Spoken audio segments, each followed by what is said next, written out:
ఈ మధ్యన జరిగిన కాశ్మీర్‌లో జరిగిన సంఘటన అందరికీ గుర్తుందండి. మరి కాశ్మీర్‌లో మరి ప్రకృతి సందర్శనకు వెళ్ళిన వారి మీద అటాక్ జరిగి మరి దాదాపు 26 మంది ప్రాణాలు కోల్పోయారు. మరి దాన్ని టెర్రరిస్టులు వారు ఎంతగానో వారి ప్రాణాలని బలిగొన్నారు. అయితే మనము అది పక్కన పెడితే ఇప్పుడు ఇండియాలో ప్రతి ఇంట్లో కూడా ఒక్కొక్క టెర్రరిస్ట్ ఉన్నాడు. ఎలా అంటారా? తాగుబోతైన టెర్రరిస్టు, సెల్ ఫోన్ గేమ్ ఆడే ఒక టెర్రరిస్టు, రమ్మీ గేమ్ ఆడే టెర్రరిస్టు, తర్వాత జూదం ఆడే టెర్రరిస్టు, మరి మాదక ద్రవ్యాలకు అలవాటు పడ్డ టెర్రరిస్టు. మరి వీరిని ఏం చేద్దాము? వీటికి పరిష్కారం ఏంటి? మరి దానికి ఎవరు బాధ్యత తీసుకుంటారు?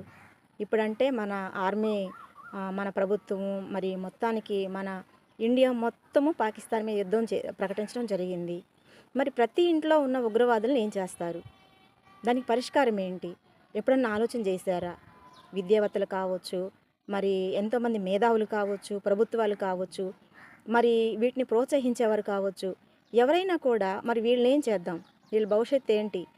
మరి వాళ్ళు పక్కదారి పడిపోతున్నారే అనేది ఎవరైనా గ్రహించారా? అంటే మన ఇంటిని మనం పట్టించుకోం కానీ పక్కింటిని మాత్రం బాగా పట్టించుకుంటాం. సో కాబట్టి ఇప్పుడు ప్రతి ఇంటిని కూడా పట్టించుకోవాల్సిన బాధ్యత మరి ప్రతి ఒక్కరి మీద ఉందన్నమాట.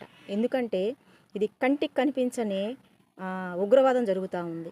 సో కాబట్టి ప్రతి ఒక్కరు కూడా దీన్ని గమనించాలి, దీని మీద స్పందించాలి, మాట్లాడాలి, సమావేశాలు జరగాలి, మరి ప్రణాళిక అనేది జరగాలన్నమాట. సో కాబట్టి మీకు తెలిసిన వాళ్ళకల్లా దీని గురించి ఆలోచన చేసే విధానాన్ని కొంచెం తెలియపరచండి. ఎందుకంటే మరి ఎంతోమంది మనసులో బాధపడుతున్నారు కానీ ఎవరు కూడా బయటికి చెప్పలేకపోతున్నారు. ఎందుకంటే మరి వాళ్ళకి చెప్పే అవకాశం కొంతమందికి ఉండట్లేదు. అవకాశం ఉన్నా కూడా వాళ్ళు మాట్లాడట్లేదు, ఎందుకో తెలియదు మరి. సో కాబట్టి దీని గురించి చర్చ జరగాలి, దీని గురించి ప్రణాళికలు వేయాలి, బాటలు వేయాలి. మరి దీని నిర్మూలనకి ఏం చేయాలి, దీన్ని మనం ఎలా నిర్మూలించాలి, మన బిడ్డల భవిష్యత్తును ఎలా కాపాడుకోవాలి, మరి సెల్ ఫోన్ అనే మహమ్మారి నుంచి, ఈ మాదక ద్రవ్యాల మహమ్మారి నుంచి మరి మన బిడ్డలను ఎలా కాపాడుకోవాలి, రాబోయే తరాన్ని మనం ఎలా తిరిగి మరల వారి స్థానానికి వారికి మనం అందించగలగాలి అనేది ప్రతి ఒక్కరు ఆలోచించాలండి.